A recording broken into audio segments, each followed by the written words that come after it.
Welcome to Terrapin Timeout, your place for all the best insider stories on Maryland sports. I'm Stephen Pimpo. And I'm Allie Kessel. We've got a great lineup of stories for you guys today, featuring Maryland athletes on the field and beyond. That's right, Allie. And let's start out with Maryland's state sport, lacrosse, where 3 Terps got the call to step up to the big leagues. Our own Dan Aburn has the story. When you think of professional athletes from the University of Maryland, you might think of Grievous Vasquez from basketball or Torrey Smith from football. But there's one program on campus that has been pumping out professional athletes for years, the Maryland men's lacrosse team.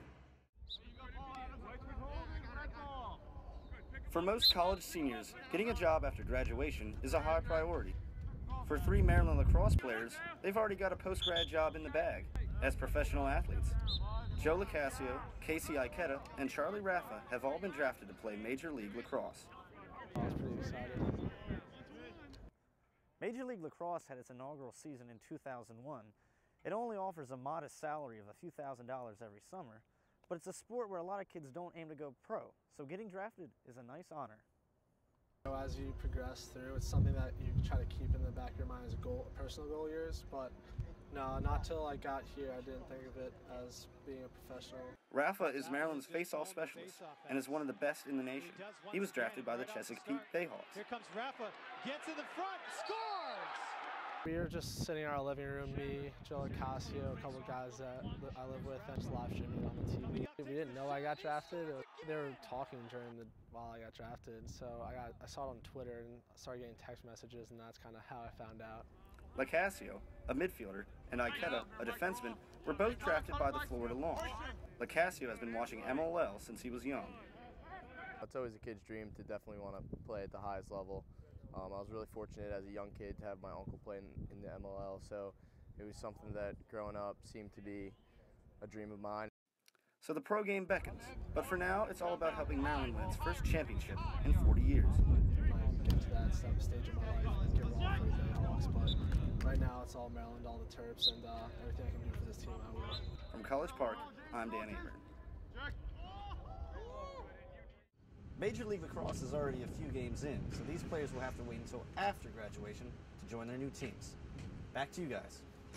Thanks, Dan. It'll be interesting to see how Rafa and company adjust to life in the pros. Absolutely. And now, you wouldn't necessarily think to put the titles athlete and beauty queen in the same sentence, right? I mean, I know I wouldn't.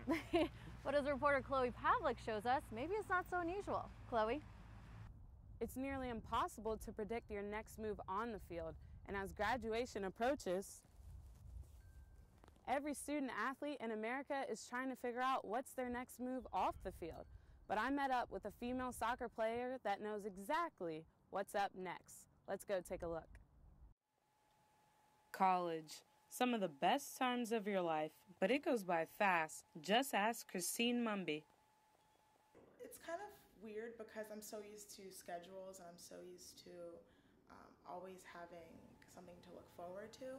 So now I'm constantly finding something else to strive for and something else to look forward to now that soccer is not as much in my life. Mumby's final season at Maryland ended recently. Now she is taking on something else. Hint, it has nothing to do with sports. I entered into my very first pageant. It was Miss Maryland USA, and out of 80 girls, I placed top 15. And, at the time, as an athlete, I was kind of upset because I didn't win. Maryland is a very competitive state in the pageant system, and by placing high, a door of opportunities opened up for Mumby. About 3 weeks ago, I decided to try out for the Ravens Playmakers, which is their promo team. They do appearances throughout the state. From cleats to heels. She was a tomboy, and now she's a pageant girl. And out of nearly 100 girls, she made the cut for the Ravens Playmakers. And the best part about making the Playmakers? We don't have to dance, which is awesome because I have absolutely no rhythm. It's unusual for a student athlete, but Mumby is looking forward to her next pageant. And now that she's done with soccer, she's got plenty of time to work on her second career. In College Park, I'm Chloe Pavlech reporting. Although the scoreboard won't determine if Mumby wins or loses, she's still looking to score high in her next pageant. Back to you, Allie and Steven. Thanks, Chloe. You know, it's really great Christine found yet another passion to pursue, and we wish her the best of luck with the Ravens Playmakers. Absolutely, a playmaker both on and off the field. Definitely. Now let's switch gears. Let's move over to softball, where they say your team is your family. And that's especially true for players Caitlin and Lindsay. Let's check out what Andy Ayars has to say. With 18 wins on the season, Caitlin Schmeiser dominates on the mound for Maryland, while her sister Lindsay provides the run support. Here's the story on their journey together as Terps. Since age 7, senior pitcher Caitlin Schmeiser knew she wanted to be a Terp. However, what the Maryland ace didn't know was that one day she'd be taking the college diamond with her younger sister, Lindsay. She's my favorite player, so the fact that I get to play with her on the field is awesome. The Terps dugout certainly benefits from having teammates that have been playing together their entire lives. We know each other so well that it's like you know the right thing to say at the right time and what not to say at the wrong time. Their love for the game also allows them to push each other. On the days that maybe one of us is like, God, I'm tired today, I don't feel like it, the other one's like, nope, like, come on, let's get going. As if Caitlin and Lindsay don't spend enough time together on the field and at home, the two also share another exclusive title, roommates. We live together and people are always like, oh, you guys must fight all the time, like, you guys must like bicker all the time, but she's my best friend. You won't hear them trash talking each other, and their coaches don't have much to complain about either. Okay, fix that. They work their butts off every single day. If we could have 18 of them, we would. And it isn't just their play that boosts the team. You know, I think they're a great example of how teammates should be when it comes to holding each other accountable. Go! While this season is their last as teammates on Maryland, Lindsay and Caitlin's journey together appears far from over. Terps on 3. 1, 2, 3, Terps! While Caitlin graduates in May, you'll surely see her in the stands next season rooting on her sister Lindsay. Back to you, Steven and Allie. Thanks, Andy. You know, I played baseball with my brother in high school, and it really just enhanced the experience. Do you guys also share a room? We did. I think the Schmeisers handled it a little better than we did, though. Fair enough. And now from swinging bats to swinging rackets, reporter Bryan Knill tells us about one group who might be left behind in the Cole Fieldhouse renovations.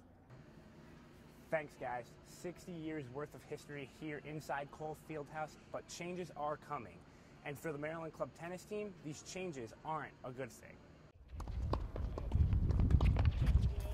When news of the new renovations on Cole Fieldhouse first broke, the Maryland Club tennis team was unsure of its future. I had heard so many people complaining about it and a lot of negative sentiments, and I didn't understand exactly what the effect was, and then I understood they were trying to remodel the whole football complex. And when I heard all the tennis courts were going, I was sort of in shock, because club tennis really is like my family. Renovations of the historic building have students questioning the university's treatment of non-revenue sports. Jay Gilchrist, the director of campus recreations, questioned this after the schools made the move to the Big Ten. We're in one of those conferences. You've got to keep up. I guess I personally wonder where it's going to stop. However, now the team has met with planning officials and were assured that new courts were in the works. Team president Mickey Kim told me that 8 new courts will be built behind Epley Recreation Center. The team doesn't want to stop there, though. They look to keep the ball moving as they look for more convenient options for their team. I requested if they would put courts possibly on South Campus, or if they would think about putting extra courts, because it is less than what we have now.